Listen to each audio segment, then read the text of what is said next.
איך להיות חילוני. בואו נסביר את הבדיחה. בעצם, אנחנו רגילים בעולם החרדי, מדברים המון איך להתחזק, איך לעלות, איך לעבוד את השם, כל מיני דברים. יש נושא אחד שלא מדברים עליו כמעט בכלל, והוא חשוב ביותר. הנושא הזה, פירושו, איך מתנהלים בזמן של נפילה. הכל נכון, באדם תמיד צריך לעלות, נפילה זה גרוע, זה חמור, הכל נכון. אבל מה עושים כשבאדם כבר נופל? ההדרכה בזמן הזה היא ממש קריטית. כי איך אומרים, כשבאדם נמצא בתוך החברה, בתוך הממסד החרדי, בתוך המסגרת, אז אין לו כל כך הרבה ניסיונות. אבל דווקא כשהוא נופל, זה הכי מסוכן. אתה לא יכול לדעת לאן הוא יכול להגיע. ואם הוא לא יודע הדרכה, הוא לא יודע איך לעשות את זה, הוא מתחיל לאבד את הצפון, מתחיל ללכת לכיוונים שאפילו הוא לא חשב, כמה חבל. בן אדם בעצם למה הוא נופל? הוא מחליט, הוא רוצה להיפתח, רוצה להכיר את העולם, נמאס לו, כל מיני סיבות, יש לו קשיים מסוימים. אבל בסופו של דבר יש לו את הגבולות. הוא רוצה משהו מסוים, לדעת יעשה עבירה 1, 2, 3, 4, 5, מה שנחשב אצלו עבירה. ובאיזשהו מקום הוא יכול לעצור. או אפילו אם הוא ימשיך באותו, אבל הוא ימשיך ברמה מסוימת. כשבן אדם מאבד בעצם את הצפון, לא קולט מה קורה איתו, הוא יכול להשתולל ולהגיע יותר ויותר ויותר רחוק למקומות שאפילו הוא לא חייב.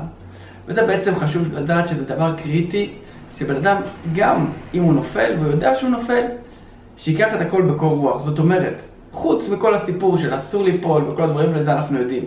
אבל חוץ מזה צריך להיות עם שכל, לא לאבד את השכל. גם אם אתה כבר נופל, תדע מה אתה כן עושה ומה אתה לא עושה. זאת אומרת, אל תאבד את הקור רוח שלה. תגיד עכשיו, גם בתוך המקום שאני נמצא בו, אני ממשיך להיות עם לב חם, ממשיך לעבוד את השם. זה מה שהתכוונו, איך להיות חילוני. זאת אומרת, הרי גם בחילונים, הרי יש הבדל גדול, יש חילונים שהם נראים לך מפחידים, עבריינים, פושעים מהשוק השחור. המאפיונרים מפחידים, אף אחד לא רוצה לשבת איתם אפילו דקה ביחד. ויש כאלה שאנשים שהם חילונים, אבל כביכול ככה הם קוראים לעצמם, אבל יש להם לב מאוד חם לקדוש ברוך הוא. עושים הרבה דברים טובים, נזהרים, לא עושים דברים באמת אנחנו עושים עבירות יותר כלילות.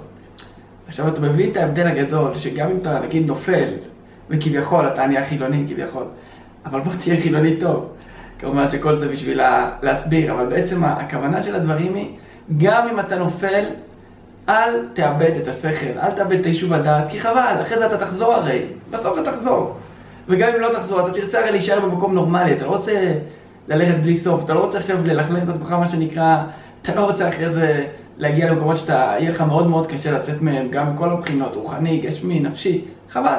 אז גם כשאתה נופל, אל תיבהל מזה, הכל טוב, השם איתך, תישאר עם הלב החם שלך, הקדוש ברוך הוא, תגיד לקדוש ברוך הוא, אני גם בתוך הנפילה, אני נזהר, אני לא עושה כל דבר.